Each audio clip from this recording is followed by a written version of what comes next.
Buenos días, queridos estudiantes. Continuamos con la explicación de las operaciones en los números enteros. Seguimos con la potenciación. La potenciación es una multiplicación de factores iguales, la cual se simboliza de la forma a la n igual a b, donde a y b pertenecen a los números enteros y n pertenece a los números naturales. A se le denomina base, n exponente y b es la potencia. Tenemos dos casos. Los vamos a representar aquí en los siguientes ejemplos. Uno, cuando los exponentes son pares. ¿Qué sucede? Si su base es negativa, siempre nos va a generar potencias positivas. Si tengo menos 2 a la 6, menos 2 es la base, 6 es el exponente y su potencia sería 64. En el ejemplo número 2 tenemos menos 3 a la 2, donde menos 3 es la base, 2 es el exponente y su potencia es 9. Entonces recordemos, si la base es negativa y su exponente es par, siempre nos va a dar una potencia positiva. En el caso número 2 tenemos los exponentes impares y su base un entero negativo. ¿Qué sucede? Que nos va a dar una potencia negativa. En estos dos ejemplos tenemos menos 4 a la 3, quiere decir que menos 4 es la base, 3 es el exponente y su potencia sería menos 64. En el siguiente ejemplo tenemos menos 5 a la 3, menos 5 es la base, 3 es el exponente y su potencia es menos 125. Las propiedades de la potenciación: empezamos cuando su exponente es 0, siempre nos va a dar igual a 1. Cuando el exponente es unitario, es decir, el exponente es 1, no se escribe, nos da el mismo número entero. Cuando tenemos el producto de potencias iguales, recordemos que se dejaba la misma base y se sumaban los exponentes. En este caso la base es menos 2, se deja esa misma base y sus exponentes se suman, que nos daría 5, y desarrollamos la potencia, la cual sería menos 32. Recordemos, su exponente es impar, nos genera una potencia negativa. Si su exponente es par, nos genera una potencia positiva. En el cociente de potencias de igual base se deja la misma base y se restan los exponentes. Cuando el exponente es mayor el del numerador que el denominador, no tiene problema, restamos, nos daría 5 menos 3, 2 y desarrollamos su potencia. Cuando los exponentes llegan a ser iguales, restamos sus exponentes, nos va a dar un exponente 0 y vamos a aplicar la primera propiedad cuando el exponente es 0, que es igual a 1. Ojo, niños, el exponente del numerador no debe ser menor al exponente del denominador, porque esto no tiene solución en los enteros, ya que nos daría un exponente negativo. Finalmente, potencia de una potencia quiere decir que vamos a dejar la misma base y sus exponentes se van a multiplicar. 3 por 2 pues nos da 6 y desarrollamos la potencia. Cuando su exponente es par, nos genera una potencia positiva. Pasamos a la radicación. La radicación es una operación contraria a la potencia, donde conociendo el exponente y su potencia podemos encontrar su base de raíz. Se simboliza como raíz enésima de b igual a n es el índice o grado del radical, b es la cantidad subradical y a se llama raíz. Entonces acá tenemos, igual que en la potencia, algunos casos. ¿Cuáles son esos casos? Cuando su índice o grado del radical sea par y su cantidad subradical sea positiva, tenemos dos raíces. Puede ser más 2 o menos 2.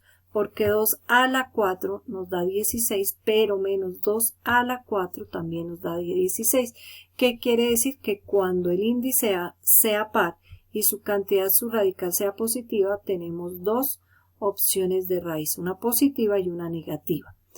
Cuando el índice o grado del radical sea par y su cantidad subradical sea negativa, niños, recuerden que no hay solución en los números enteros. Y en el último caso, cuando el exponente sea impar y si la cantidad subradical es positiva, su raíz es estrictamente positiva. O si el índice o grado del radical es impar y su cantidad de su radical es negativa, su raíz es negativa. Es decir, que para las raíces impares, su raíz conserva el signo de la cantidad subradical. Las raíces pues también cumplen con, los radicales, perdón, cumplen también con ciertas propiedades. La raíz de un producto, recordemos que las podemos separar, como observamos en los siguientes ejemplos, nos dice raíz cúbica de menos 8 por 27. ¿Qué hacemos? Hallamos primero la raíz cúbica de menos 8, que es menos 2, y la raíz cúbica de 27, que es 3. Finalmente multiplicamos los dos números enteros, 2 por 3 es 6, y aplicamos la ley de los signos, menos por más es menos. Tenemos otro ejemplo, raíz cuadrada de 16 por 49, separamos sus raíces, hallamos la raíz cuadrada de 16, que es 4, y la raíz cuadrada de 49, que es 7. Finalmente multiplicamos los números. La raíz de un cociente, al igual que en el producto, se separan sus raíces. En el ejemplo número 1 nos dicen raíz cúbica de menos 1000 sobre menos 8. Separamos cada fracción con su raíz, hallamos la raíz cúbica de menos 1000, que es menos 10, y la raíz cúbica de menos 8, que es menos 2, y dividimos. 10 dividido entre 2, 5, y aplicamos la ley de los signos, menos por menos es más. Y la raíz de una raíz, que recordemos que se deja bajo el mismo signo del radical y el índice o grado del radical se multiplica, n por m. En el ejemplo tenemos raíz cuadrada de la raíz cúbica de 64. Dejamos bajo un mismo signo y multiplicamos. 2 por 3 es 6, la raíz sexta de 64 es 2.